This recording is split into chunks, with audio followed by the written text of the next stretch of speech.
Okay,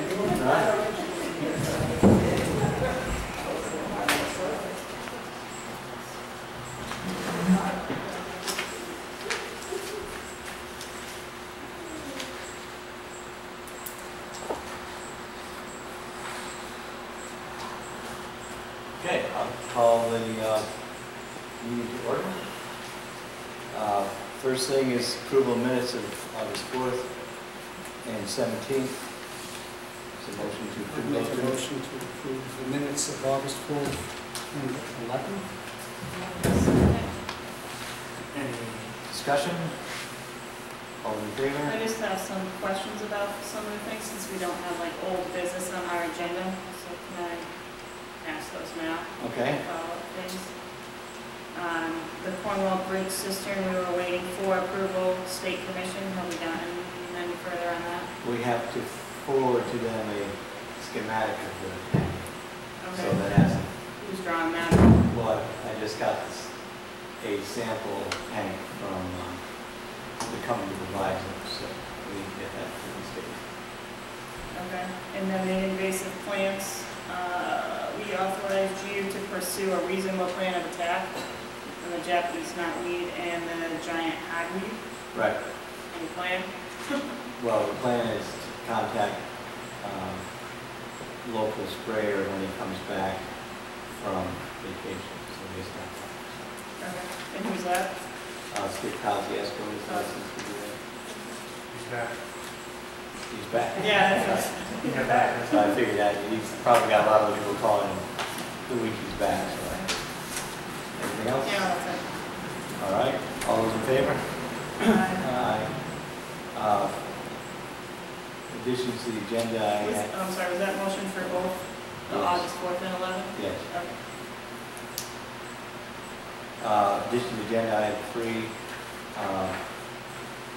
First is town hall and garage repair. Second is park and rec appointment, Ian Huggins. And third is litigation River Road right-of-way plan. Are there any other additions to the agenda? Is that going to be an executive session for the Yes.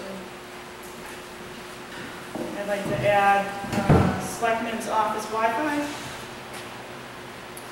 and the West Cornwall sidewalks. Yeah, the West Cornwall sidewalks is covered by item number 4 of the town meeting on September 10th. Oh, okay, that's fine. So.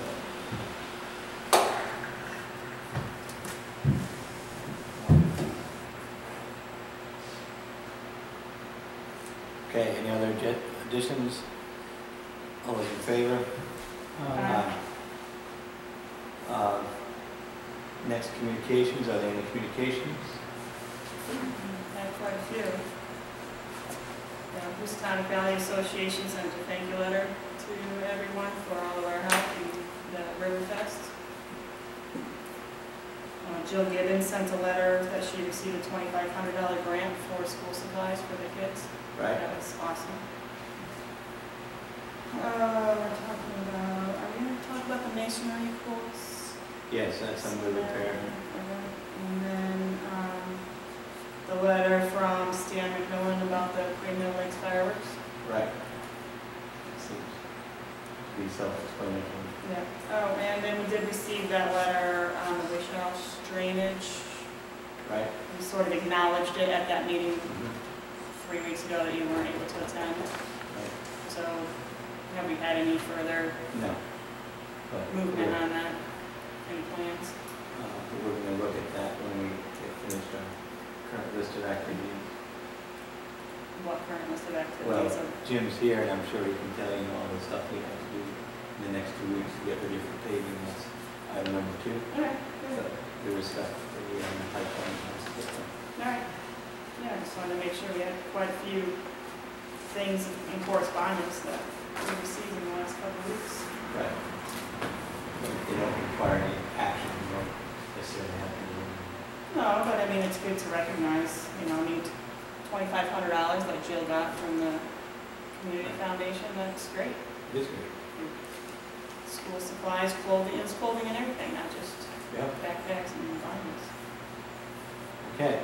Public comments, are there any public comments? Now your chance. Talk anything about on the agenda?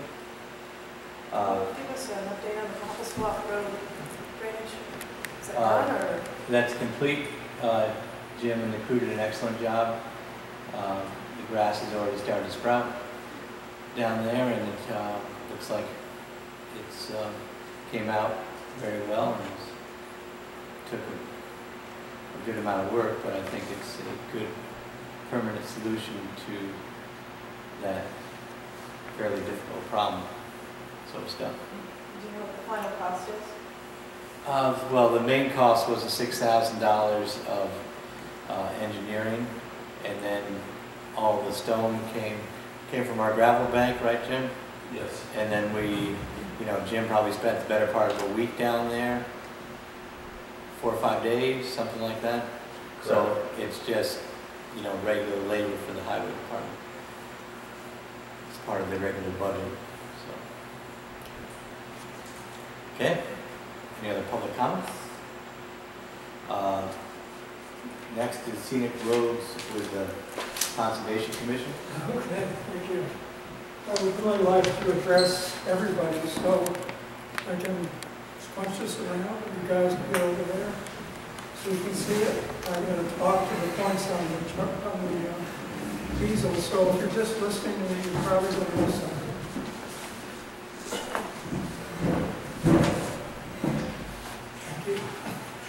This is a proposal from the Cornwall Conservation Commission on scenic road ordinances. I'll preface my remarks by taking a few things from the town plan of conservation and development. And it says work to protect scenic roads and roadside buffers, protect scenic roads, investigate the option of the scenic road ordinance. So we're basically being directed by the town plan to investigate the scenic road ordinances.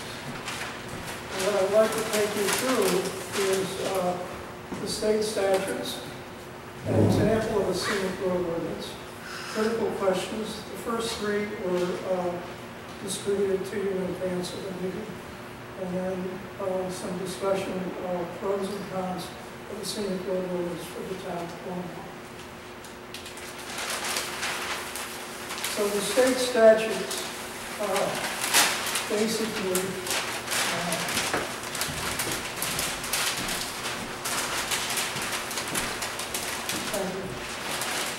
I'm not tall enough to do this, and I went by the drugstore in Milford, and they had a big ad that said flu shots, and I got one in my left arm. Anyway, the state statutes have information about state highways. We're going to be talking about towns and local roads and the right-of-way for the local roads. Now, the state statute says by ordinance you can designate scenic roads. And the criteria, road criteria, has to be unpaved, mature trees and stone. One of these, unpaved, mature trees and stone walls. Travel portion not greater than 20 feet, scenic views, blends into surrounding areas, and crosses or passes by streams, brooks, and ponds. It also has to be free from intensive commercial development. So that's one criteria. The other criteria relates to homeowners and requires the majority of the homeowners on the abutting portion of the scenic road based on the footage they have to agree. In other words, 51% or more of people along the scenic road would be designated have to agree that that's a good idea. And then the state statute goes on to say that you are allowed but not limited to regulating the following. Widening the right-of-way, paving, changing grades, straightening, removal of stone walls and mature trees. So this is what the regulations basically are. And I'm going to go through an example next, but the ordinances that I've read basically pick up on this and repeat what I've just mentioned here. Thank you. This is like playing the piano. Okay, this is an example of an ordinance. I put the town of Mansfield in the pre-information. I like it in terms of the content. It looks like it was done by a bunch of Philadelphia lawyers, but the content I think is very good. We have not developed an ordinance. That will be done after we have further discussion and get some agreement on what we might want to do or not do. So the ordinance would have homeowners who meet the criteria I mentioned petition the Planning and Zoning Commission or the Town Council or First Selectman, whatever it might be, for approval.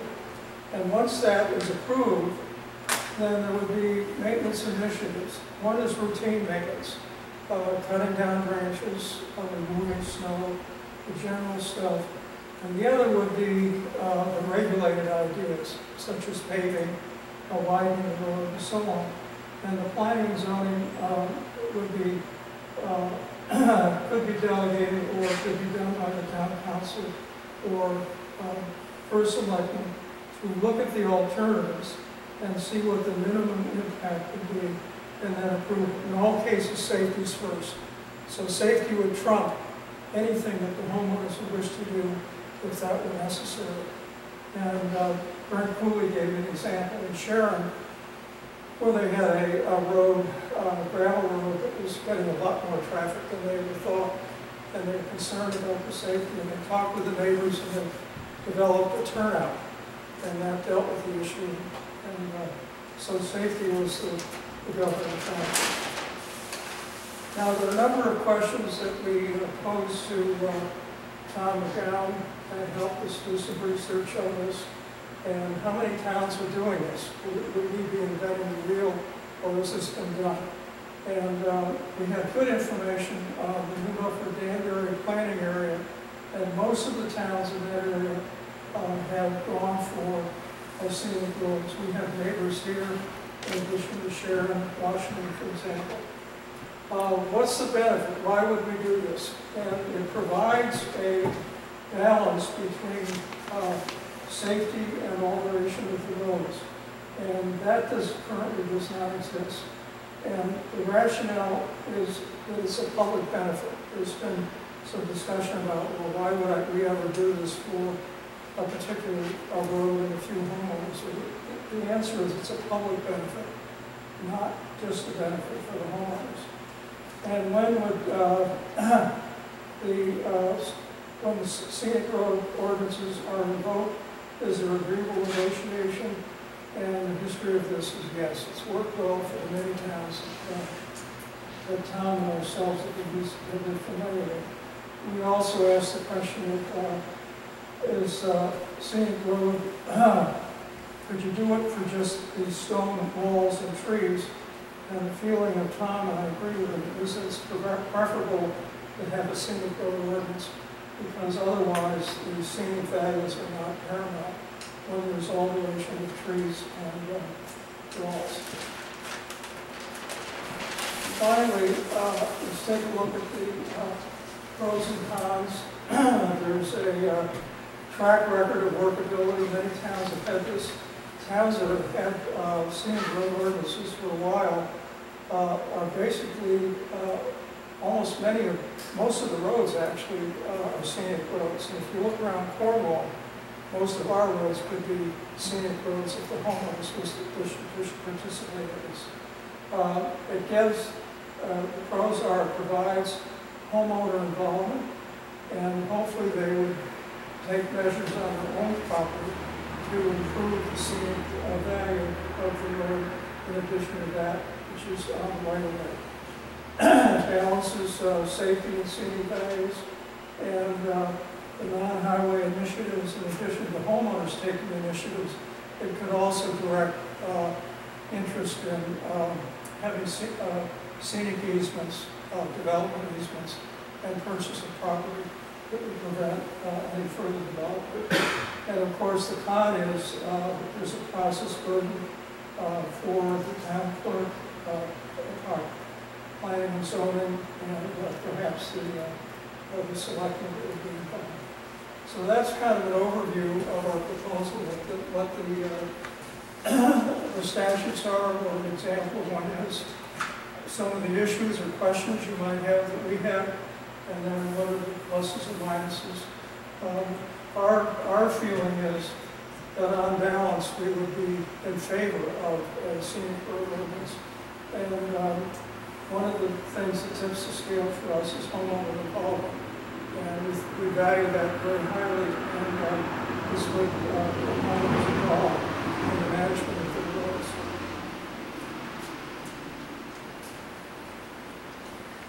Okay, any questions for Rob? Does this, is the purpose of this would be to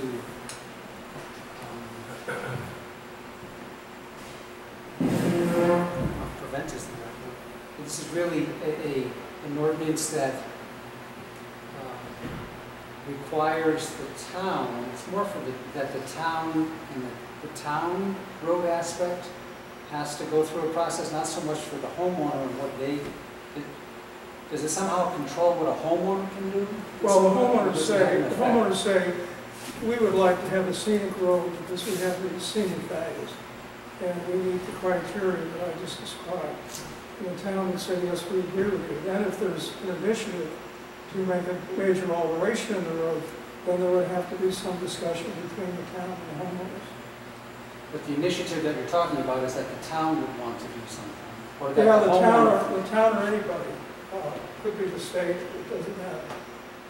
This only applies to the town right away. This does not apply to private property Correct. on the town road. It's only the town property or the town right away. This doesn't go over the stone wall. So this is an ordinance, this would be an ordinance or that would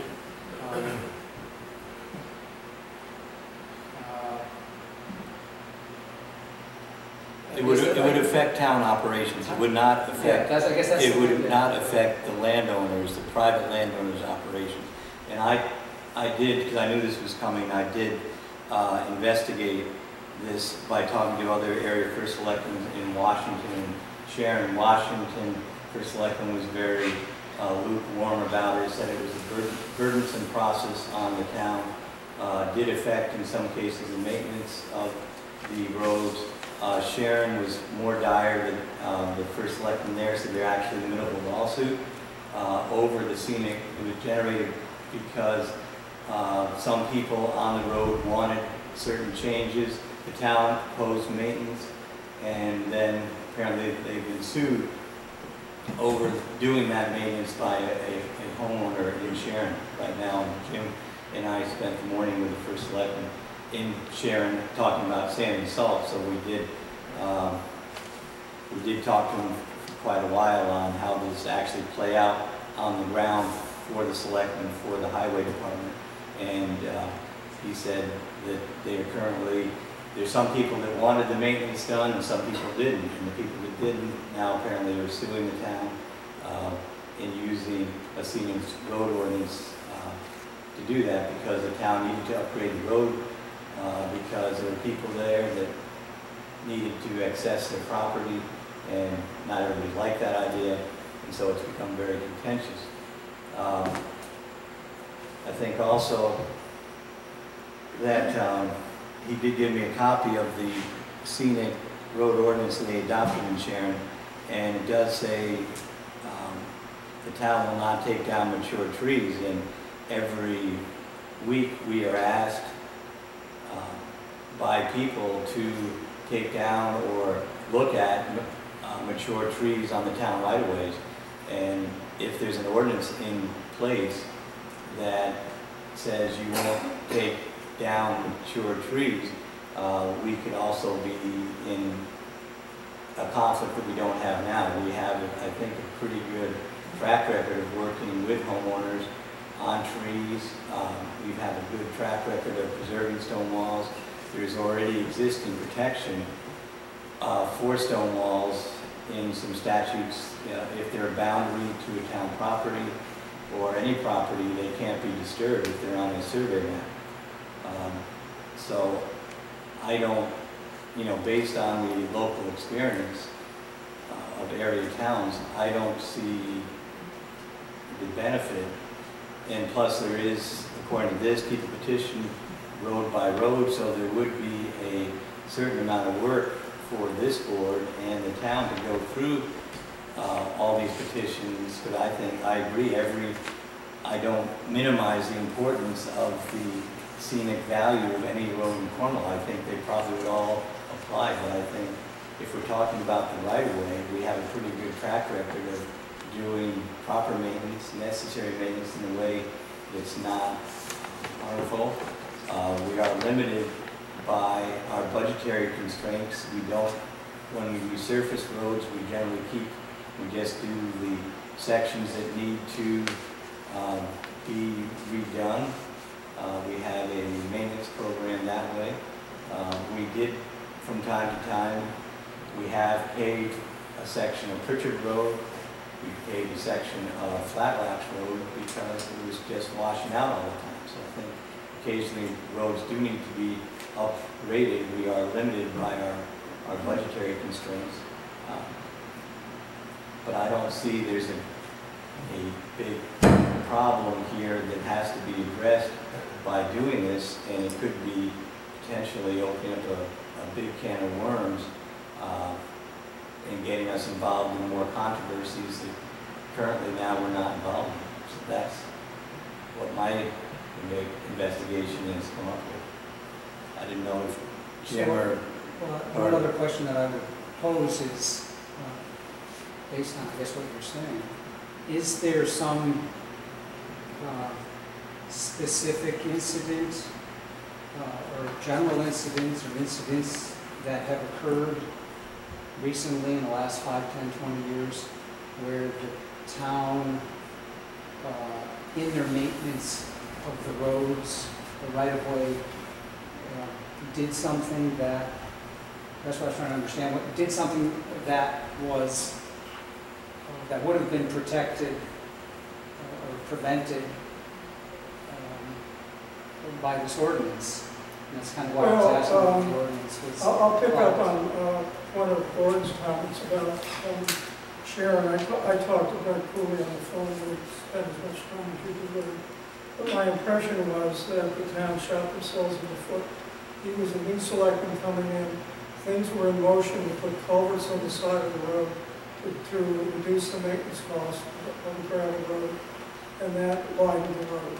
And when the homeowner saw that happen, it hit the fan. So he said, it's too bad, if I had to do it over again, it wouldn't happen. And it was Sharon where the turnout example was that I just mentioned. So they have a record of doing it right, and unfortunately this one was not done right. They should have approached the homeowners first and said, look, we have a drainage problem here, we got to fix it, let's work this out. And if it's a safety issue, because the road washes out, people can't navigate the road, it's clear that the culverts go in for safety reasons. There's no prohibition of the town taking down mature trees. It says you can regulate mature trees, which means you can discuss them with the homeowners as a part of the scenic road ordinance. Jim or Karen, you guys deal with road issues every week. Any thoughts on this whole thing? Karen's worked in other towns where this may or may not have come. I work in other towns where, yes, there have been scenic roads. In Barberton, there are 2 scenic roads. I also, as you are well aware, I also work in the Northwest Conservation District, and we work with other towns, including the town of Sharon. The one thing I will say that I have learned in working, especially with highway foremen and with other towns, is that to go into a scenic road with just thinking that you're going to be able to preserve it without understanding completely what you're trying to preserve. A lot of natural resources are on the sides of scenic roads. There's wetland soils, there's oftentimes intermittent water courses. There's all sorts of very, very valuable natural resources. And to really evaluate what a scenic road any road needs is to have a good idea of what it is going to take to maintain that which you are trying to protect. If you're trying to maintain a scenic road that has a certain grade on it and is continually going to wash out because you want it to stay gravel, what is the impact of all of that erosion on the natural resource that you're trying to protect? You have to have an educated and a balanced opinion of how you're going to protect natural resources. In the town of Cornwall, oftentimes, look at Copper Swamp Road. Copper Swamp Road is a road laden in wetland soils. It's fraught with problems. Many of those problems are outside of the jurisdiction of the town or whatever, when you have state registered dams that are not maintained and are keeping water up on the road. Where do you go with that? It is very important for any town or any neighborhood that's looking at a scenic road to really understand what they are trying to protect and be proactive as opposed to reactive and say, stop. It is better to know what you want to preserve and how to do it in a balanced and well thought out process. And I think that really needs to go with scenic road. Well, It's not just a scenic road. That would be Got it right. part of the evaluation plans. But oftentimes those, if someone says, I don't want this gravel road ever paved and it's 15% grade, and you can't hold the grade when you're getting 2-inch rain events, that no one thought. Many towns are upping even their road regulations for 25-year storms as opposed to 15-year storms. Because what the drainage that was designed for roads 25 years ago is not what is working today. We all have to look at that. Every land use office, everybody has to look at that and come and try to come to an understanding of what you're trying to do. If you're going to protect the wetlands by paving, you better just acknowledge We have, it. I think, 114 miles of roads, is that right? And I think very few of them are gravel. We don't have many gravel roads. What's the figure here? We have about 60 miles of road, 62 and 10 miles of gravel. 10 miles of gravel, It'd be 50 asphalt, 12. 50, 12. Okay, 12, that's more than I thought. I'm not speaking against scenic roads. I'm just saying that it really needs to be researched and Well, vetted. certainly. And those people, and everybody has to come to a clear understanding if they're trying to protect natural resources, which your commission is charged with, is, you know, helping planning and zoning, helping the That's board why of we're proposing. Right, is to understand exactly what you're trying to protect and have a very good inventory before you dive in and set and end up with something that you never thought you were going to have. That's the only thing and I have seen it happen. Right, so the public safety part of that you're, you know, focusing on would be part of that. Public safety trumps everything. Keeping the road Yep. safe for Safe, travel. If it's exactly. 15% grade and it's washing out, it's not safe for travel, then okay, we have to look at that. How are we gonna change that drainage to make it work and be beneficial and balanced to the wetlands and the natural resources around it? So, you know, none of this sounds like it's gonna take away from any of that. When I was on Planning and Zoning Commission, when the Plan and Conservation Development Commission came out, we had a chart of all of the things that needed to be done, checklists. One of the things was scenic roads, scenic road ordinance, and it was not something that the Planning and Zoning Commission personally wanted to take care of. So it's great that the Conservation Commission is gonna look at doing that. But you haven't written an ordinance, you are proposing or asking for us to. Ordinance like the ordinance for Mansfield. But it would have to be in our words, and you want 51% of the homeowners, you want all homeowners, there's some discretion in writing it. Do you want everything to go to the first selectman, or do you want to delegate it all to the P&Z, or what's the balance? There's some discretionary items there that need to be worked out before you hire a lawyer and say, all right, write a scenic ordinance.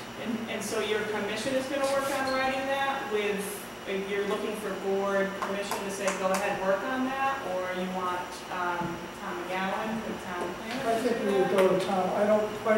This is new ground for me, and I don't know what the answer is. We had a session with P&Z the other night, and they chewed on it, and they didn't finish because they had a busy agenda. So I told them we're going to you, and they said fine. bring their concerns back and we spend some more time on it. So that's kind of where this thing is. We're short of actually writing something up. Jim, did you have comments? I wrote a bunch of notes down, and I've had some experience with DOT workers on dirt plots. What comes to mind is driving down Route 7 with the low-hanging tree limbs that they're not allowed to cut. And if you follow the truck, you can see it when you drive down the road on all the limbs that were hit. I don't want to get handcuffed in this town. If it happens, it happens. But I think currently the way we operate, we communicate with people. There's folks here in the village that have tree limbs hanging in the road, and we go out with them and we use a truck and we kind of map it out. And we don't spray chemicals. I think our town in particular stays pretty old-fashioned.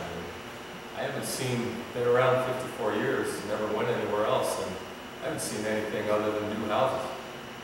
Road-wise, I just don't think we're doing anything wrong out there, changing anything. It's always been a scenic road to me. I don't mean it in writing. It's just kind of how I feel. Okay. So I would go back to my question, not that I'm looking for a specific answer at the moment, but maybe going forward, if this is certainly something that we couldn't make a decision on tonight, that we'd have to think about, and I think it's something that has to be thought about for a while. But what is it, has anything happened? Is there any specific incidences that have happened on town right-of-ways that this ordinance would have helped control? And what is an example? I mean, there's examples that you're describing, but do we have a problem in Cornwall with the way the road crew is operating? I don't know of any, but my knowledge is not, of that subject is not great.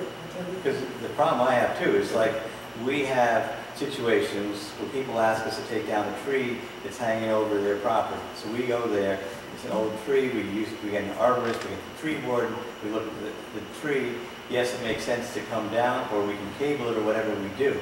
Now, if we have this ordinance that says, like Sharon's, you will not remove mature trees, then your neighbor can say, that's my favorite tree. That's not what the state statute says. But that's what it says here. And we again, would have to have it in our ordinance. Yeah, our ordinance doesn't have to be shared ordinance. no, but that's one of the primary things. And as you said, if the ordinances are written by Philadelphia lawyers, the situation in Sharon, not everybody on the road agreed with the changes that were made by the town, even though they were made by safety, and here we are in court. It doesn't have to be something that you or I would agree upon. It's just that it's another opportunity for somebody to say, yes, I don't want that changed.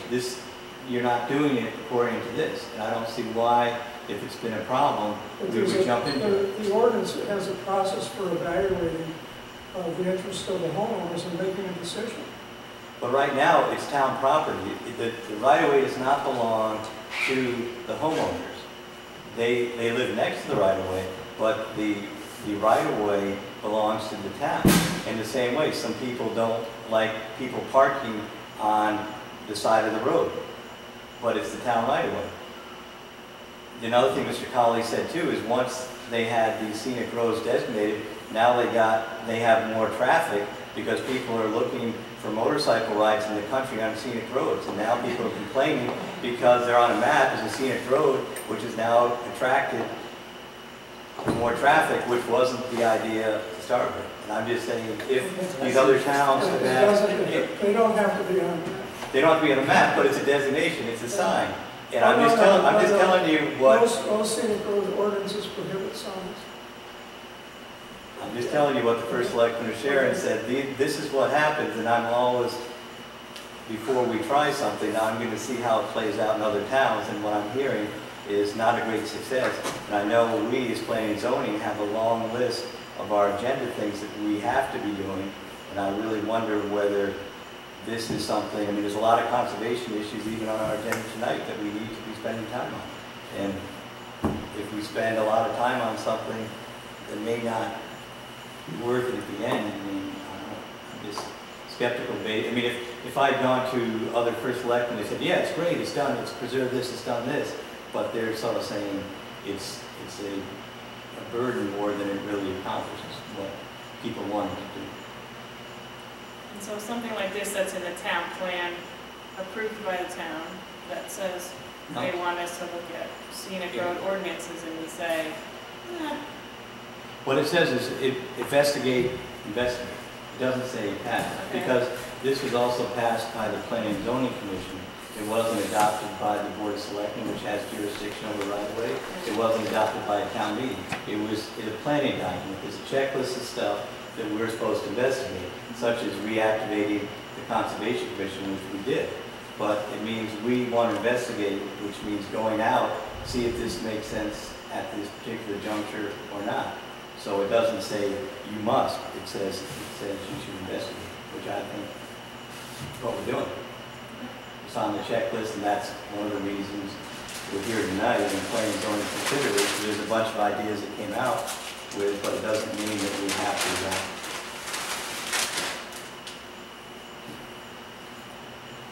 Investigate the option of the scenic road. Right. I do have a copy of the Sharon ordinance, which I will circulate amongst the commission.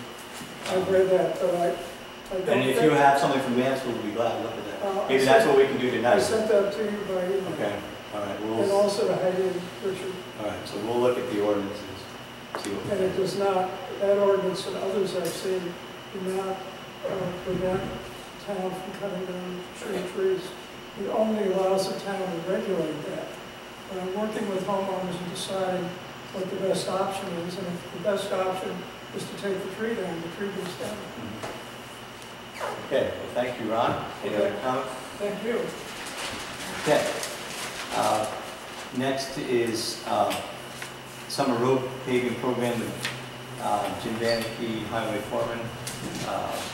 We have already accepted a bid for a little over $100,000 to do paving Bolton Hill, Allen Road, and Wright Road. And as we've gone out and about, it seems like we have an opportunity at a good price to pave Cherry Hill while they're doing Wright Road. So maybe you can tell us a little bit about that. I'm sorry, I didn't hear what you're saying. Yeah, I said maybe what we're thinking of doing, we've Step already, right up and tell us what you're doing. we've already are on schedule to do Wright Road, Allen Road, reconstruct Bolton Hill Road, and with our budget, which is now, we have $254,000 for road maintenance. In this year's approved budget effective July 1st, that with that $100,000 bid, we could do more paving, and as the paving contractor, A&J can come in, I believe $87 a ton, lay it down in place, truck it. If we go to the plant, it costs us almost the same amount just to take it from the plant, bring it over here in our trucks, lay it down and roll it, which labor-wise would be well over almost as much per ton if we were to figure that out. Correct, yeah. Yeah, we usually, typically, ourselves, the town highway department puts out about 200 tons. And that includes everybody that I have working for us to be part of that.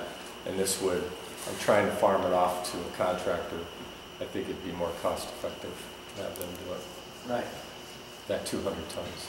But Cherry Hill will probably bring us a little bit over, and we can, move things around with the oiling program, try to come in a little cheaper with the oil and some stone we have left over from last year. So what we're trying to do is finish up Cream Hill, Cherry Hill, Rattlesnake, Right, some right. other, Wright Road, places we haven't done, then go down Correct. to West Cornwall and maybe do parts of the village and then head to Cornwall Bridge. Correct. This year.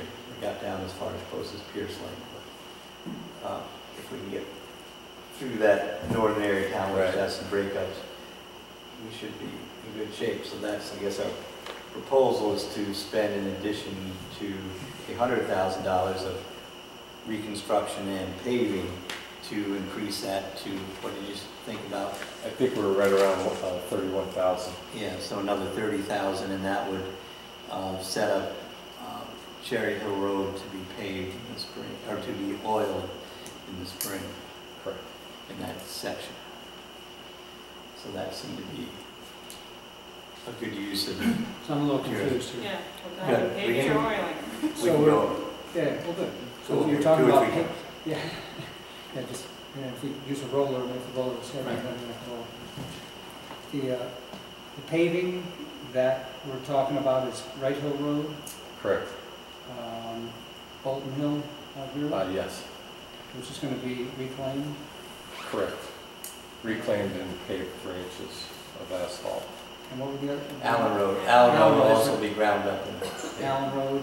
Correct. Those are 2/10 the of a three that were mile. the original, those are the three original ones that we talked about doing this year. Right, which we already got it. We already have accepted the bid to be done this month for $103,000. Right, approximately 100,000. And so those additional 30,000 or so that we have, that we're talking about expending Yep, is for for Cherry Hill. paving or for For paving. paving? Correct. Parts of it or most of it? Or- I would probably take a shot at saying 70% of the road, from Dolan's farm to the dead end. And what else? Or So that's that would pretty much be it. That'd be it, Yeah. okay, Yeah. okay. And so that would prepare that, because that would level it out, because right now it would Prepare make for it, oiling for next year. right, it wouldn't make any sense to oil it now because it's so busted up. Right, right. So we would be able to pave it, then put stone and oil treatment on it next spring.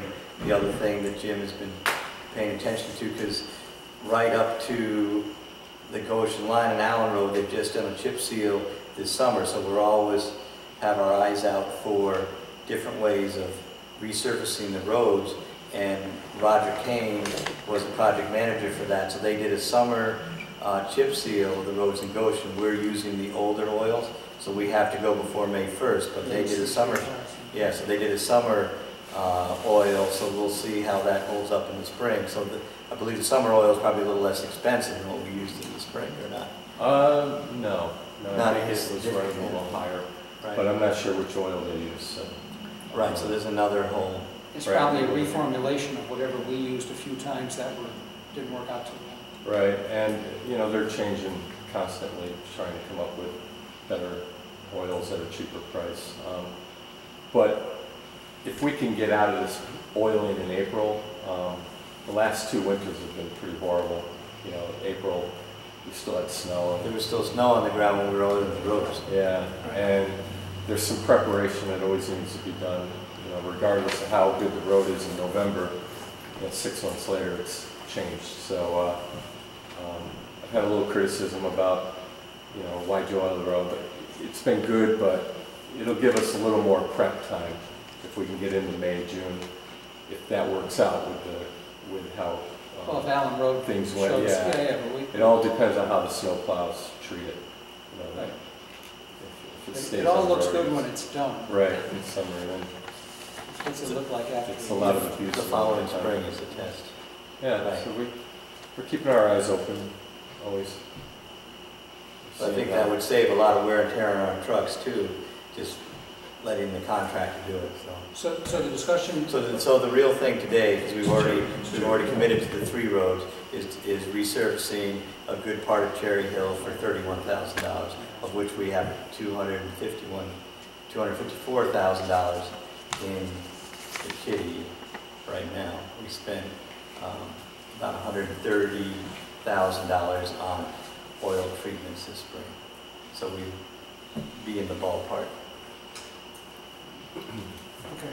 For doing 8 miles of treatment or whatever. we do. Yeah, Cogswell, Cream Hill, some of the old state roads are wider, so they take a lot more of a hit on our budget. So we get on the narrow roads of Cherry Hill, Wright Road, I think we're going to gain more ground, catching up. And, Okay, So that's the. so I'll make a motion that we authorize the road foreman to work with A&J paving to put up, how many tons is that, do you know, Jim? I think it's gonna be around 400. Approximately 400 tons of asphalt, $31,000 worth on Cherry Hill. Second. Any discussion? And just Cherry or is Cherry? Just- That right? Just Cherry, because the other ones have already been, are already under contract. My question would be, do they have the time to fit that into their? Yeah, they do. What is that, like a half day of them, or not even that? That would probably take them 2 hours to do. So, but there's been a lot of paving, there's a truck shortage, so all the paving companies are backed up. So I'm hoping to get things going before the contract. I think the deadline is September 1st. They told me they'd be here the day before that deadline. So, but there is a shortage, a lot of state paving, and there's just not enough trucks to haul all the asphalt, so just have to wait in line. Okay. Not enough trucks to haul over Yeah. asphalt. Everybody's busy. Think about So you seconding that? that. I did say. Any more discussion? All those in favor? Aye. Next is Houstonic Valley Association Culvert Assessment Program. They are mapping all the culverts in Cornwall as they are in other towns.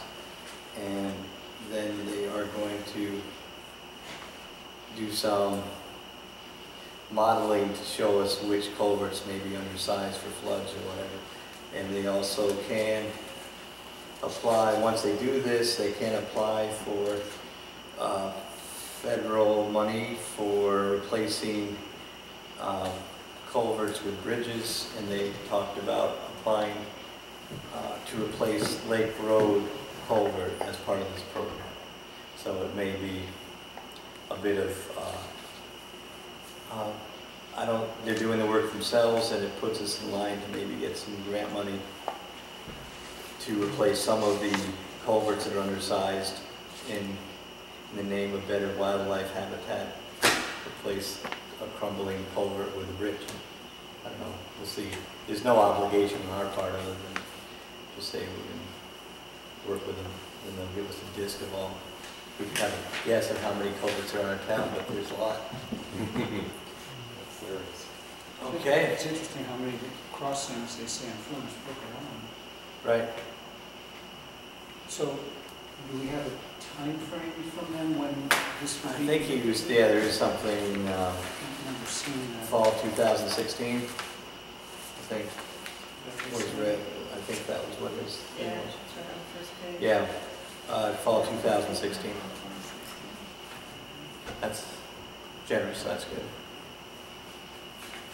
And they were able to do this because they received a grant. Right. Okay, so we don't take any action other than just aware that's going on. Okay, so we see some residents from West Cornwall. Are you here for the spraying on Houstonic sidewalks? Or we could move the spraying on the Houstonic rail line up unless you want to sit through our discussion of files and installation of the town office. Spring would be great. Okay, so I'll make a motion that we'll move up spraying on the Houstonic Railroad up to on the agenda. Is there a second to accommodate people to come out? Second. Any discussion? All those in favor? Aye. Aye. So, we have heard back from the railroad. I got a whole stack of paper listing the 4 chemicals that were applied to the railroad right-of-way by the company. I've forwarded those to the selectman and to HVA, who is looking into this. I've talked to Roberta Willis, and she and I are going to go tour the tracks, take a look at what's going on. And I believe other people are gathering information. We've given out some right-of-way maps to establish where property boundaries are. We do have a complete set of right-of-way maps. So, expect to hear more back from people and from Bert. Any comments, thoughts from people who live near the tracks? Any comments you want to make, or whatever you want to do? Actually, you know, we live right next to the tracks in West Cornwall, Joe Glasdowski's. Right. And there's a mature apple tree that was just sprayed, happened to be killed for no particular reason. It was overshot, spray on there, and it was perfectly fine last year, and it went through, now it's half dead. And I also wonder if this discussion also brings into account the railroad's behavior in general, or just about spraying. I think we're focusing on spraying. I mean, I think there's been a list of things that, but I think in my mind, because apparently a lot of the spraying was done last fall, people didn't know what was going on. It's important to address this soon, so it doesn't necessarily happen again. Even though most of the trees are dead, so I don't think you'd spray again. But I think this is what we're really focusing on, and I think Roberta's talking to DEP and finding out what they do in Massachusetts. So that's the focus of what we're talking about at this point. Did you say this is from spring last fall? Well, there's apparently 2 applications. One was last fall and one was Yeah, it was in the spring. definitely, I mean, there was a profound difference in reaction in the environment to the spraying this spring. Right. That was like... Or it showed up to, well, apparently people saw people going through West Cornwall hazmats in spring last fall. So, and the word I got was they were killing grass the way they normally do, and which is to be expected right near the tracks. And this is one of the things, we got to find out actually what happened, what was sprayed. And apparently some of the tree spraying was done last fall when they were dormant. So, depending on what you're trying to kill, you do it at a certain time of year. Yeah. So I'm not an expert, and I think at this point, we're still gathering information. Roberta is looking into it with the state, some state resources to find out what are the regulations and right-of-ways. Because we saw get wells there. Right. And river. Yeah, and it does seem, this is, I mean, you guys have lived there a long time. This seems to be much different than anything that's happened before. This is a substantial change of something, so we'll find out, I'm pretty sure. Yes, Karen. I was going to speak to the fact that I've been exchanging a lot of information with HVA, Lynn Lavella and Emma O'Callaghan, who interned on HVA. And we managed to dig up a lot of things, including an old memo at I think it was Department of Environmental. It wasn't the DEP list, it was another sub-department. And there have been suggestions over the years that railroad companies, statutes do not require them to notify neighbors. They are exempt from that whole piece about spraying where as a wetlands agent, I'm obligated to notify if somebody's spraying a pond or whatever. And there were some recommendations made in this hearing about the Valley Railroad and Haddam that maybe the legislators should try to encourage the railroad to adopt more user-friendly methods, and that they would be not required, but they would consider notifying about neighbors when spraying is going on, and it would be a really good, it would be a very welcome voluntary effort on their part, and that is something that maybe the state legislature should bring up based on the fact that as rails need to, train tracks need to be maintained and stuff, that it would be nicer if they had a better relationship with their neighbors. Right. But the fact that they do not have to notify abutting the property, and that's by state statute, and that is something that really would be a good thing for people to try and encourage the legislature to change in the statutes to encourage rail companies to be a little bit more open to impact of spraying on both, and be nice and notify them instead of the unpleasant surprise when the trees get. It's just a suggestion. So when you're out with Roberta walking the actual tracks, so you'll have the right-of-way maps with you, and you'll be able to tell if half his apple tree is part of this right-of-way or not, Right. hopefully. Probably, but we also know that I'm pretty confident that it just didn't mix up some stuff in the spray. I'm pretty confident they knew what they were spraying, what it was supposed to do, what it was supposed to kill, and what amounts they put on. It did say that they sprayed it 24 feet off the center line. Now, Joe and Ruth Ellen go back and measure their tree from the center line, but some of the spraying may have gone more than 24 feet off the center of the track. So that may be an issue there. And I'm also relatively sure that some of these chemicals are allowed under federal law as far as maintaining railroad tracks. But it doesn't mean that under Connecticut law, people can't look at what is done. And then the further complication, of course, is this is Connecticut property. It doesn't actually belong to the railroad. It's leased by the railroad. So that's another consideration that we have. How do we treat a resource that actually belongs to everybody but is leased by one company? And the other. Yeah. So anyway, we will try to focus on this one thing. It's hard, as I was looking, going down River Road today, looking at the track, and you can see there are, the standard complaint of dips and deficiencies in the rails themselves that are still there. That's been an issue that we sat around this table years ago and discussed when there was a derailment. So there is a host of issues of having a very important transportation resource go so close to people's property. And I know Roberta has a good working relationship with the railroad. She supported some of their upgrades to prevent, so hopefully, future derailments, which I think is everybody's best interest, to make sure that doesn't happen. So anyway, we'll keep this as an agenda item on our agenda, and we'll know more, hopefully very shortly, about what the state regulations are. Did this exceed what is allowed under the current regulations? And she also, Roberta also has a list of people that have concerned abutting property owners. And are these folks on that list, Betsy and Preston? I don't think that's who was. Yeah. So anyway, she has an aide that's going to probably find out where all the property owners are and contact people. So there is going to be outreach to hear what the individual property owners have to say about impact, like the apple tree or whatever else. So maybe what you can, If you want to be added. what we can, yeah. So we can just add you folks to that list and go from there. Thank you. Okay, thank you. Anything else?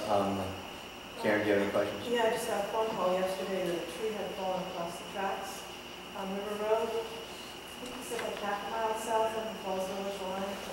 So I don't know if there's any way to connect that with the spraying or to provide any sort of evidence, but there's either a tree out there or there's a stump at this point, so. Yeah. There will be trees down. There's quite a few. There's quite a few dead trees. I did talk to Bruce Bennett, who's a tree warden in Kent and is also the assistant tree warden here, and he said once those pines get that brown, they're not coming back. So that's the deal. Okay, anything else on the spraying? Okay, thank you all for coming. We're back to town meeting. Thanks for coming, Jim. Hey, see you guys. Town meeting September 10th. We have a draft call of the meeting.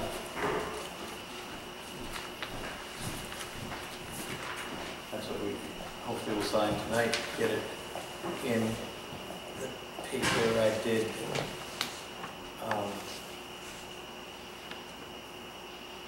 I did put this into the Chronicle at that date and time. Did you ask the state about using the full $70,000 grant I did. there? Yes, he said you can use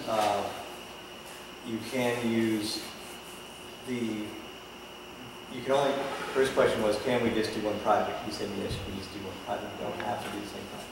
And he said, yes, you can use full $70,000 on that project. So So why are we not asking to appropriate up to 70,000 without having quotes in our hands right now about what it's gonna cost, what materials we want? Roger estimated that it would be 40, so even that is 20% over 40. I don't have a problem going to 70 for it, putting 70. Yeah, I mean, But that seemed to be the more realistic. 50 is more realistic than 70. yeah, 40 was for concrete, Right. right, sidewalks. Yeah. But we had talked about, you know, perhaps pavers, perhaps going a little further. I mean, it's not like if we get these unreasonable quotes for pavers or stamps that we have to use the 70, but at least we would have the option to use the amount of the grant. I mean, we use all of the grant for the generator, all of the grant for the speed projects, you know, et cetera, and so on. Why not for this He also? was pretty clear though that this was just for sidewalk. This was not for street lights or parking spots or anything else. So, Right, you know, I'm thinking more of what the materials are gonna cost if we don't go with the straight concrete. okay. Well, So one I of the think- things we've determined is that it's really the designated area from the moose to the pottery is the length of what we're gonna do. Okay. We're not going to cross the tracks or go, I don't think we're even gonna go in front of the pottery. We're gonna Right. cross the driveway. Yep, you get close to the right. And the whole railroad thing becomes a problem. Well, not really, just stop. I mean, they did it in Canaan.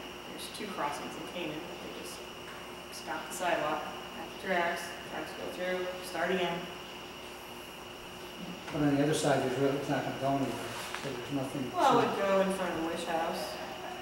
to go, I'm not quite sure what, if there was a sidewalk in front of the Wish House, what it sort of goes from the brook,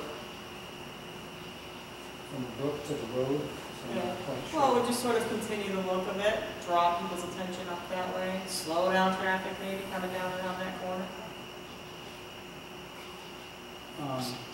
So the quotes we're getting back next week are just going to the potter's. That's what we're getting. I think there's 2 things. One is, should we go up to $70,000, say the lowest bid for anything is $68,000. So I think it's a valid point. If we get these bids back, because we are under time constraint, there's no harm to the town of putting it up to $70,000 with the expectation. Come in at 48 and it's, you Right. know, for some nice pavers, and absolutely. So, Don't use the rest. Stay with the happy. okay. So I have no problem with that part. If we change that up, we go to up to 70. Agree with that. I also have no problem returning money back to the state because it is after all our money. So, but not knowing what the bids are at this point. Do we have to reprint these then? Yeah. Sign these, is that what we're all of this? Right. So that's one issue. So let's do that before we talk about the surface issues. What's your feeling on that, up to 70? Sure, because Right. I don't have a problem with that. And we'll take, I'm not convinced on the pavers. I think I think it's just asking for trouble. okay, well, let's talk about the 70 first. So let's make a motion to change the call up to 70. And then, unfortunately, we'll have to work with Joyce with that. In the, Changing one number. yeah, if that makes the project go forward, we'll look. Yeah, I have no Good. problem with that. Right, okay, so all those in favor going up to 70? Aye. We'll go to the Board of Finance tomorrow. So who's seconding that? I'll second it. Who made it? I made the motion. Gordon seconded it, yes. All right, and it's unanimous. Yes, yeah, I have no problem. Okay, we got it. Let's do what we can. So, Me. I did talk to Roger about the idea of pressed brick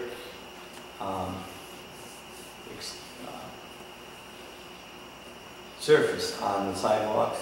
He said he was admittedly old-fashioned, but felt that an advantage of just using straight concrete, especially on that installation, was a grade issue, and that with the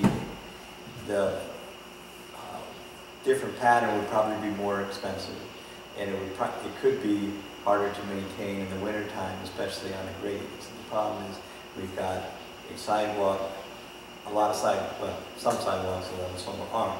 Whenever you have one that's a little bit of an angle, you have to be aware there's an increased chance of slipping or whatever in the wintertime. And he felt that regular flat sidewalks would be easier to maintain. But we can have that discussion with him. We can all look at different sidewalk installations. I had the good fortune to go to Burlington, Connecticut, Watch Hill, Rhode Island, and Mystic, Connecticut this weekend. And I looked at their sidewalks. What I saw was interesting patterns in Burlington. I think they were pavers. It just looked different. To Watch Hill, they had one side of the road was a former brick sidewalk, which they had resurfaced with asphalt with limited success.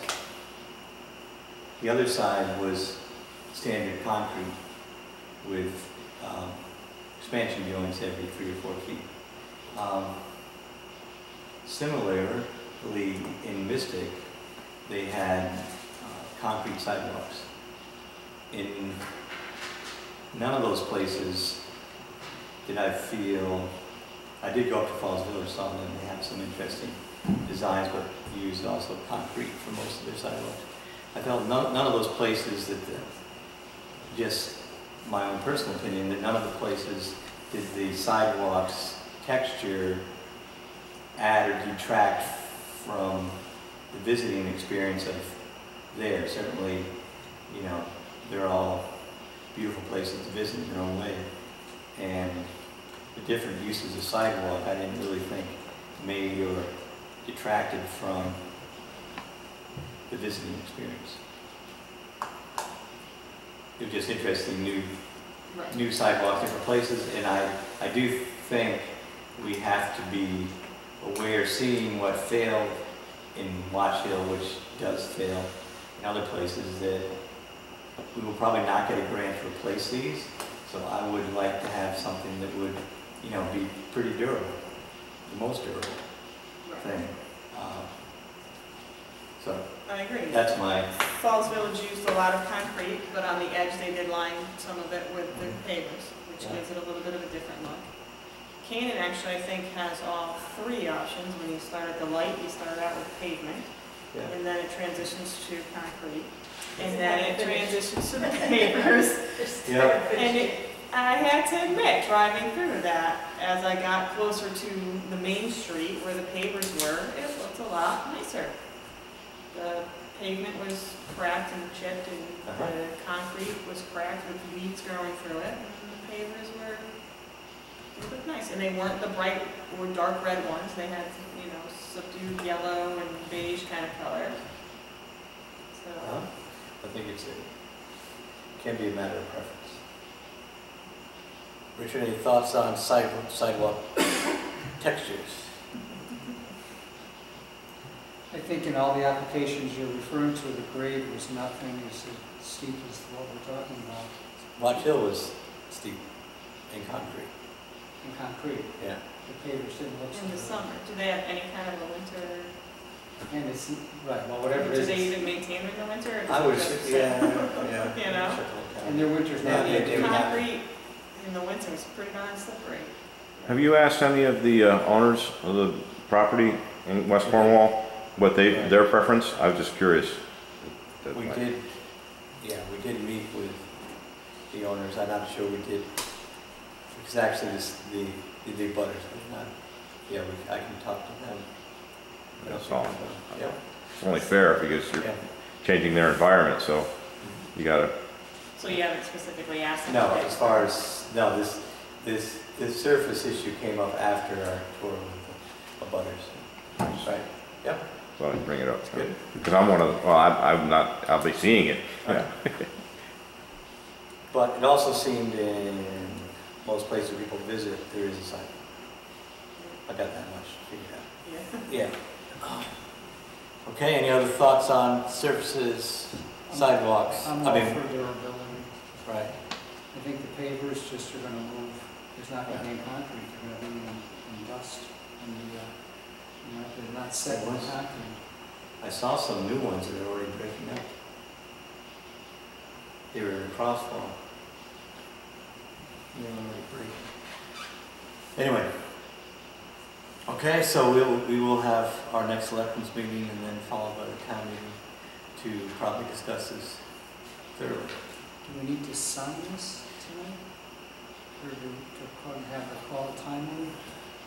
I think so, yes. Yeah, yeah, maybe what we could, Can make a Dude, we're motion to pretty- accept it as Seven. altered, right? Yeah. right, so what we can do is when we get down into bill pay, maybe Joyce can go and do it. You want to make a motion? All right, I'll make a motion. Well, didn't we already, what did we just do? Didn't make, just made a motion to change it to 7,000. All right, so I'll make a motion that we assign, assign and notice the special town meeting to address the sidewalk in West Cornwall with the up to $70,000 number. Any discussion? All those in favor? Aye. Aye. Next, we are working with the building official, getting fireproof files. We've gotten quotes. Should have some proposal next meeting. So it's not his files, it's file cabinets.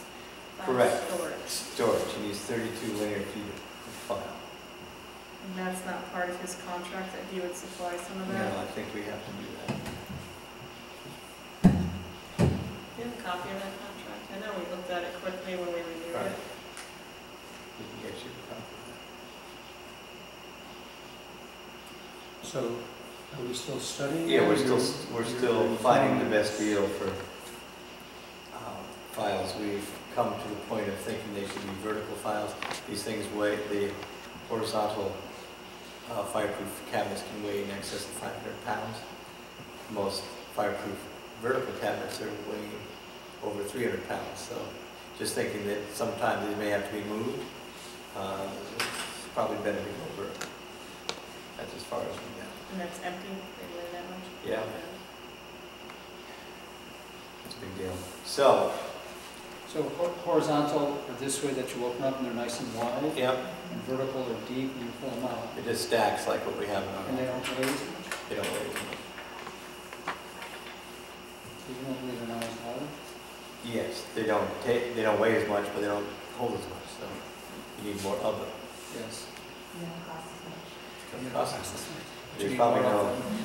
so, yeah, there's probably not a whole lot of deals to be They had. have that figured out. We did look at trying to get state surplus, and they didn't have it. There's no state bid for fireproof cabinets. Insulation of town office, Paul is seeking quotes from local insulation contractors, and we will have a recommendation for us at the next meeting.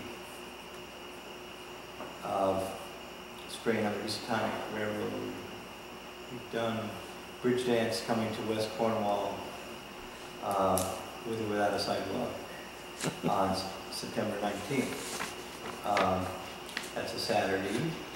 Encourage everyone to come. It is an event where the gateway will be selling some grinders, but it's not going to be a 6-course meal that we enjoyed on August 1st. People are encouraged to bring their own picnics if they want. I think it's roughly from 5 to 9. Fire department is providing traffic protection or traffic control. The bridge will be closed. 128 will be closed. River Road will be open. Lower River Road will be open down to Trinity Camp for parking. What else? Oh, so we're going to set up a DJ on Ingersoll's porch. And as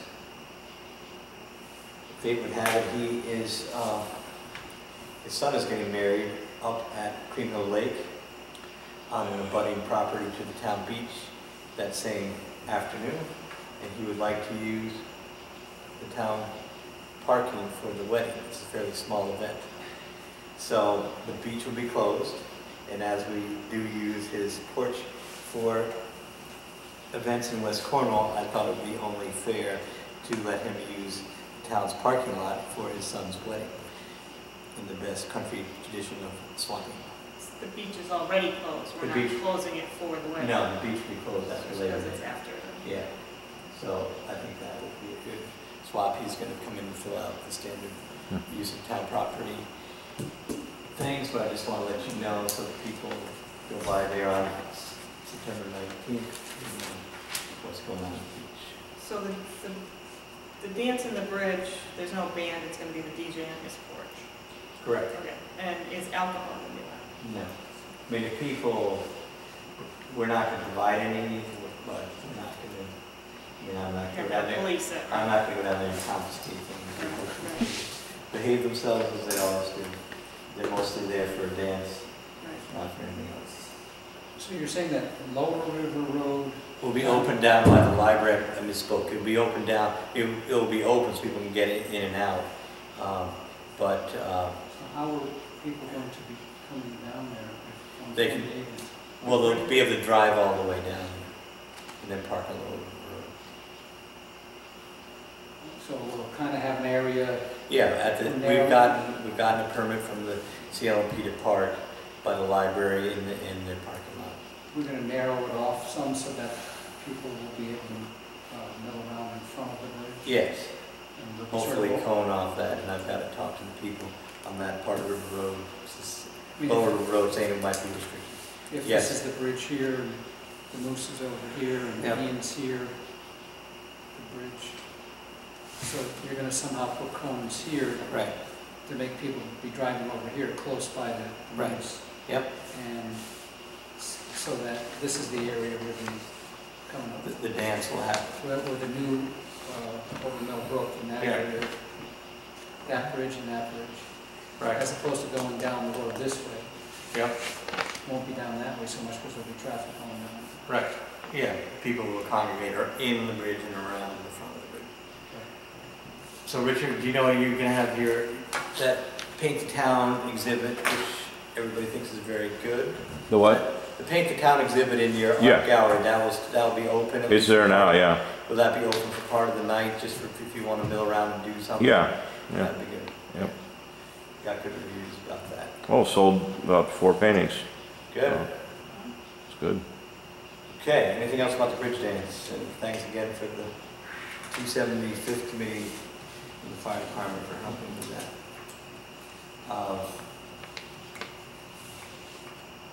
Additions. John Laporta came up with 2 quotes. He's been looking at town buildings. He has 2 quotes on repairing the chimney at the highway garage. So I have 2 questions on this. And So let's deal with the highway garage first.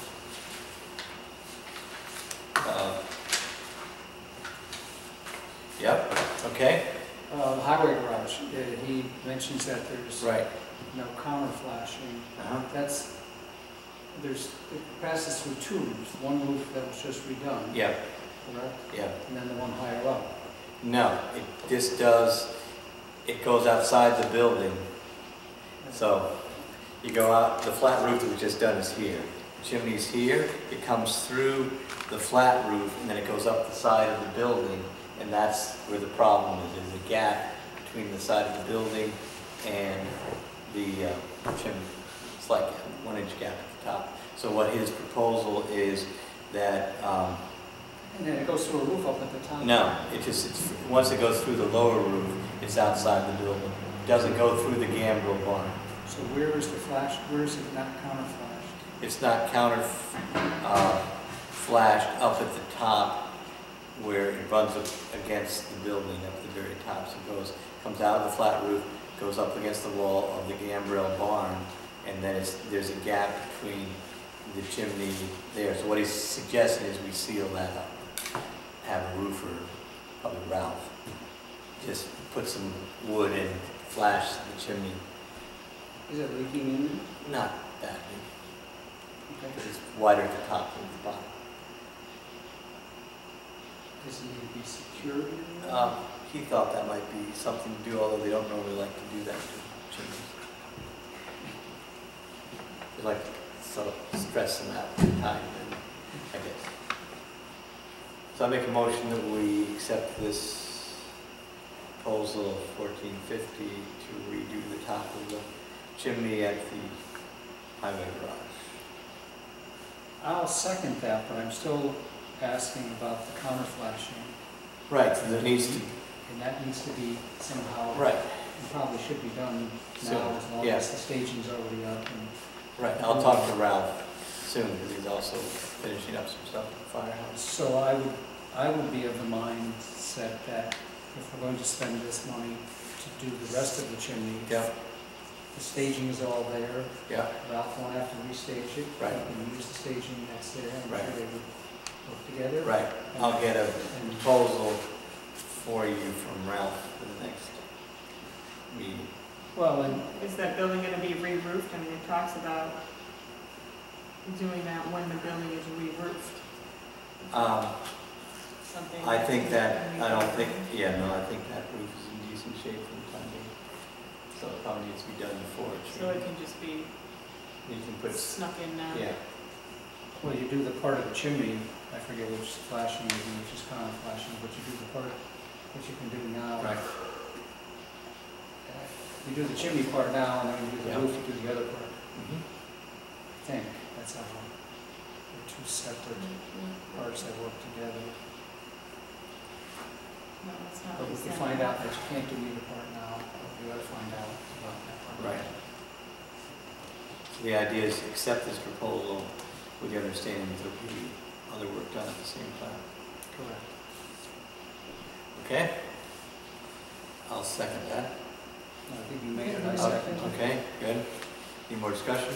So you wanted to modify the motion to include the accepting with the understanding, or just, I'm, just going to assume that he's understanding that it's going to be to look into it, and we'll probably have to make a motion to spend that money too. Right, But I don't have a problem spending some more money make it, to make it right. right, yep, This is making it 3/4 right. yep, So it doesn't need to be part of the motion then? right. I don't think so, yeah. Any more discussion? All those in favor? Aye. Next, we have Town Hall repointing, and I did meet with John this morning. He said if anybody wants the tour of the mortar, he'd be glad to give him a tour.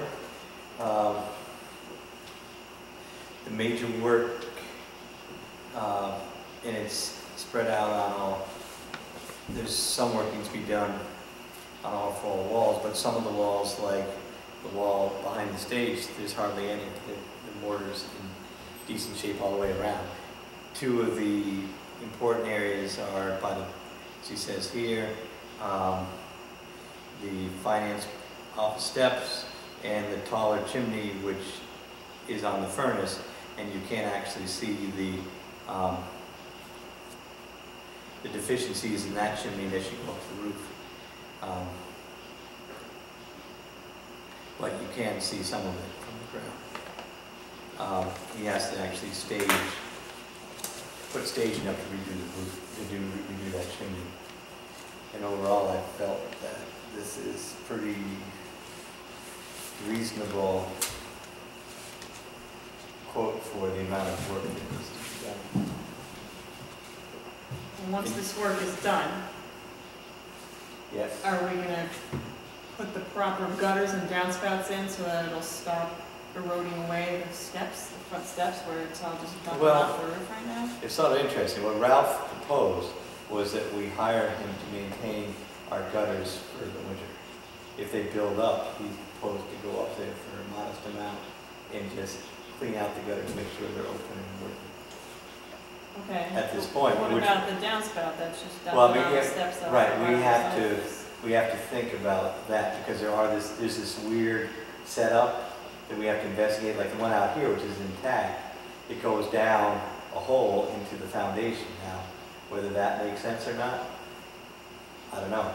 But my thought at this point is architecturally, we could repair the downspouts and probably have them go away from the building using what's there. If we can get through a year with good, Ralph, maintenance of snow, ice jams and stuff that we're gonna get because we have Right, no insulation, right. then we would just rebuild the gutters, shoot the water out with an extension, still using the copper gutters, which are historically unique on this, and I think it'd be rough to just put white gutters on. I know, well, that's what I'm So asking. I think that's the How are next we gonna step. get the water away from the building? Right. If we're gonna repoint the stairs, let's not dump the water back onto it. Right, so we're moving in that direction.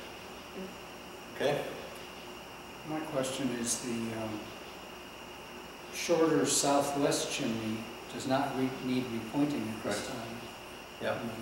I don't believe, is that even used anymore? That was for the other boiler? Right. The other, Yep. is there some reason we should even have it? I mean, I Just think, because it's there, To re-roof. right? If you took it out, you'd have to re-roof. There it was at a home. massive chimney that was on this side that had a leak problem. There was a massive chimney that goes to that fireplace that we took out because there was such a flashing issue off of that. Now, whether in 50 years somebody might want to redo that, redo the fireplace. well, I can't remember, did but- we redo the roof over there recently? We redid, I think the roof was redone to eliminate that chimney. I mean, the chimney was taken out. No, of not that the area. big chimney, this chimney, the southwest chimney, shorter chimney, that was doing the other, there used to be two heating systems. Correct, Now there's one heating system. right. So the chimney that's shorter was for the heating system we're not using because we tied Right. it all into the, Right. just, so, Where at it some says, point, maybe when the next time the roof is done, the chimney ought to be eliminated. could, Not suggesting we right, do that it at could the be, moment, right. why, no need to make another problem, but Right. if it's not leaking, don't fix it. Right. But Seems maybe- to also be a much smaller chimney, probably not. So I haven't looked from the outside to see if it's aesthetically pleasing. it's granite. So, anyway, I'll make a motion that we accept John's quote of $8,300, or actually Narrow Valley Masonry LLC's quote of $8,350 to repoint this building. Second. These projects like this, do we just call one guy and say, hey, how much to do this, or do we call a couple, three guys? It depends on the project. If we feel there is, certainly somebody's going to deliver us fireproof safes, and they're also generic, we call it much different sources. If we feel there's a reason that somebody would give us a good value, we would call that one person. You can see here, Barbara has updated the capital projects. I asked her to do this as we are spending the money. All in favor of that motion? Are we ready? We finished discussing. All those in favor? Aye. Okay, so you can see that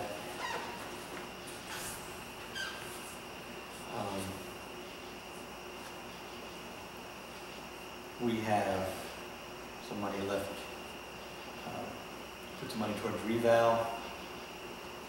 There's little bits and pieces. Again, we could close out the directional sign, close out the town plan, or keep it. That was for last year's and we wound up, or last times. This is 5 years old. There's $800 left of that. it was $575 up to the directional signs. What are the directional signs? Those, Those were the old ones? yeah, No, we have grants for those. we had, thinking that may be actually the grant for the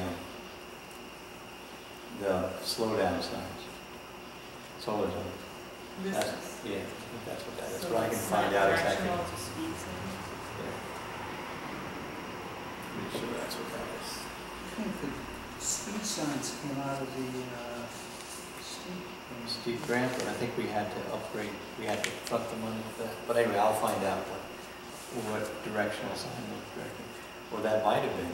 Anyway, we'll find out. There's a couple different possibilities with that.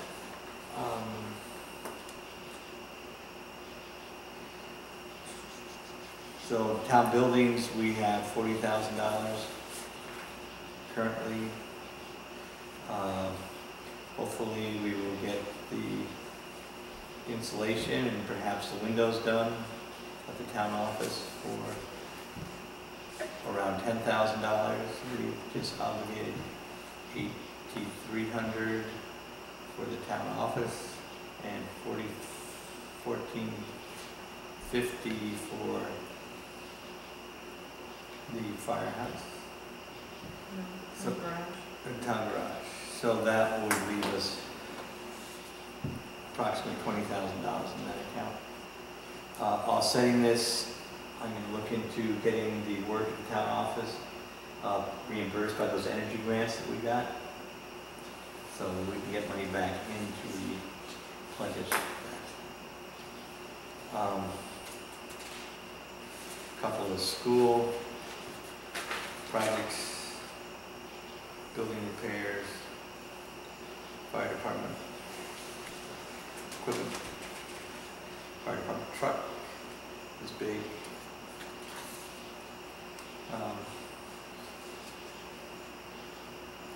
Highway equipment, highway truck, road improvements, bridges and culverts, put a lot of money into that. The only big expenditure out of that will be the Rogers geotechnical work this fall.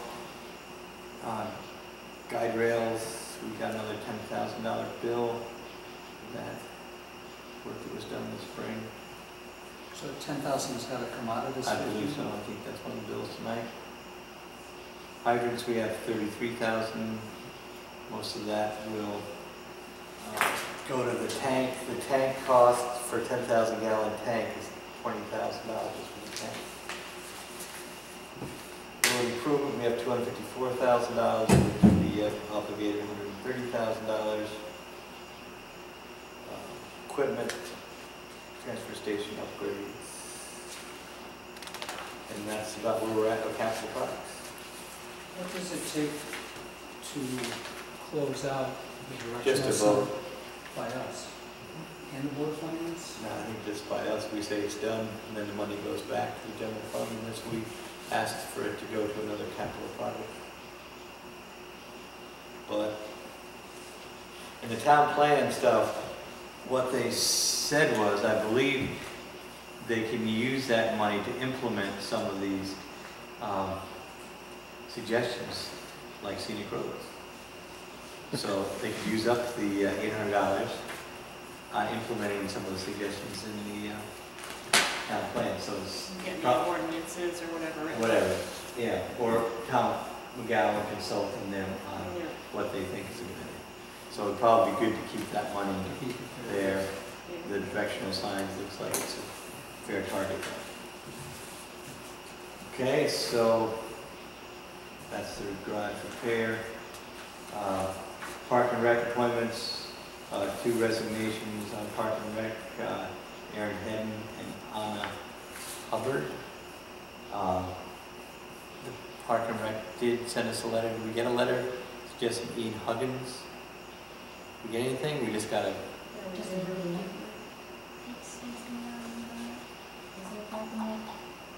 I think Pat said it. I mean, I've met Mr. Huggins and he's going through a couple of reasons there, so. If you'd like, those are 2 vacancies. And this only runs to the election anyway, Yeah. so this isn't a huge, So this coming election for Yeah. 3-4 months. right. Seeing his name written somewhere, so, I think he's on the, isn't he on the Republican ballot?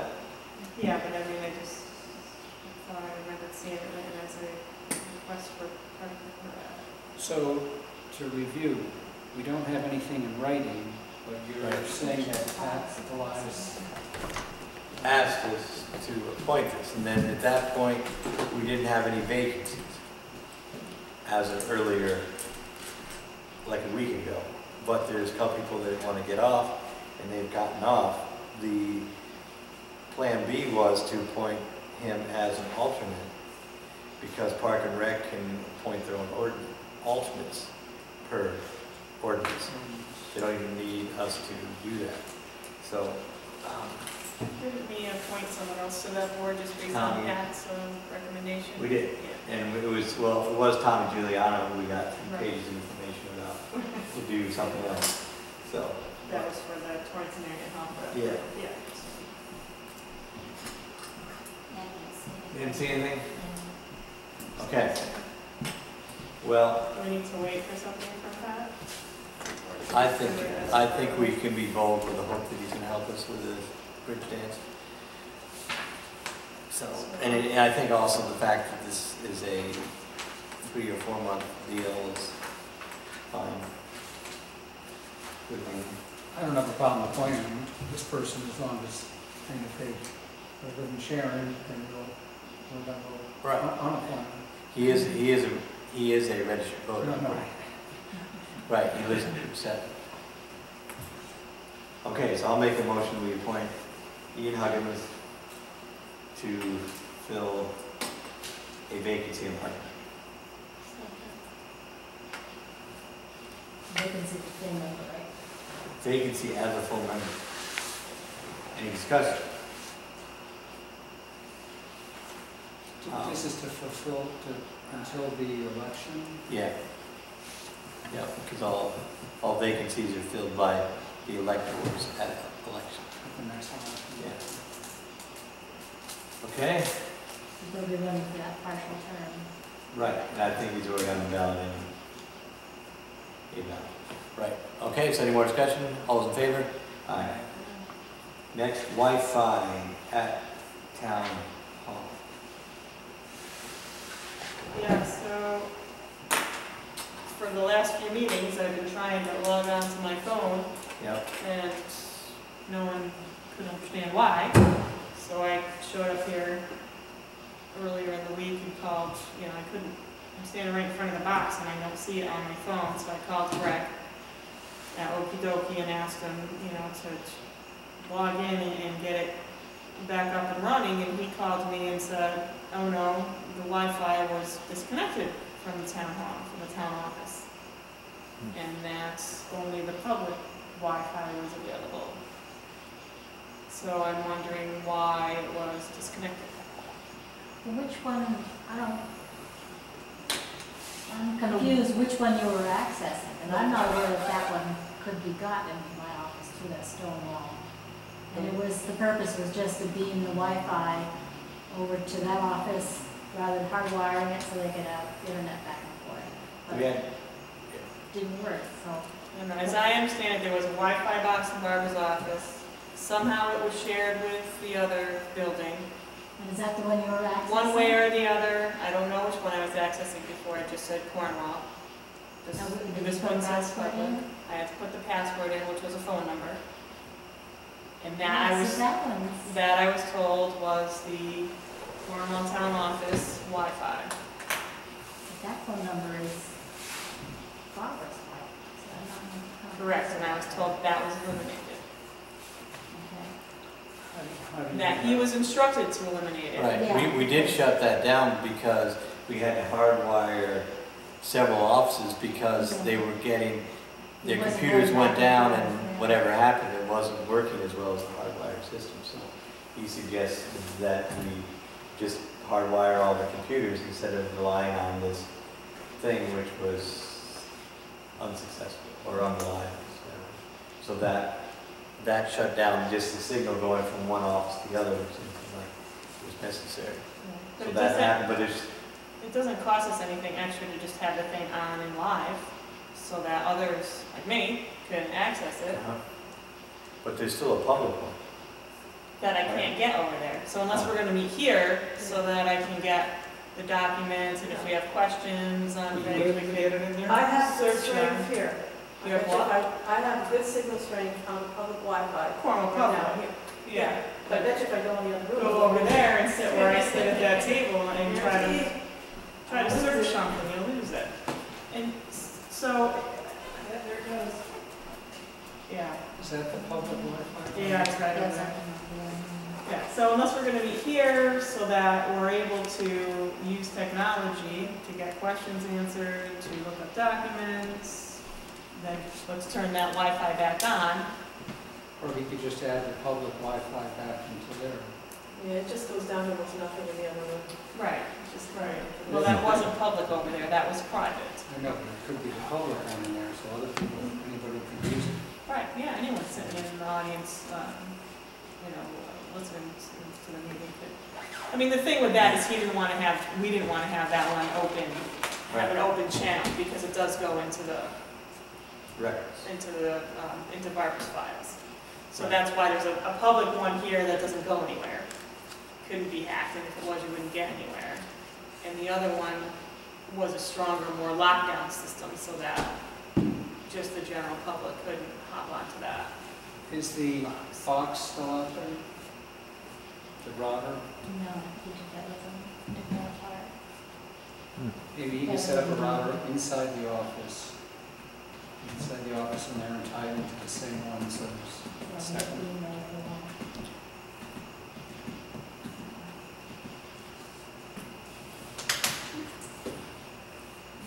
Yeah, that or get me a dedicated line and I'll bring my laptop and plug it in. Yeah, one or the other. I mean, but, all this paperwork is ridiculous. Like, most of it I could have just looked at. You guys deal with Optimum, right? You know what I'm saying? Correct. Well, they give you free wireless right there. Optimum does. Usually you can get the Well, combination. they give it to you box. free. Yeah, it comes with a basic That cable. way you could just, A basic, The basic, Yeah. yeah, you pay for the internet. It's Well, the yeah. Wi-Fi that they just give you now. that sound, What Right. was your idea? that we just put it in the other room there, and then it's available and when necessary. Where necessary, when necessary. So you'd have one here, so if you move this one over there, then you don't. No, don't move this one, leave this one here. Right. Right. I think it's much better to meet in that room, because it's easier. Yeah, I to hear. agree. Right. So we have a router that we can turn on for meetings. If we don't need it. Yeah, if you don't need it, and then you don't want it during the rest of the week, Right. 2 weeks, you can shut it off. Can I make a suggestion? Call Optimum and tell them you need, Yeah. or AT&T, one of them. the company that We you got use. a free microcell because they checked the maps and said, oh, yeah, you don't have coverage. And under the law, if you're buying the service, they have to provide it by whatever means are necessary. So if you To leave get out a it little cell bit, service. they can give you a booster or whatever you need to get decent service, because it's a safety issue too. Yeah. Well, I mean, either way, Wi-Fi is fine too. We have the box, right, tell them to bring it back. Okay.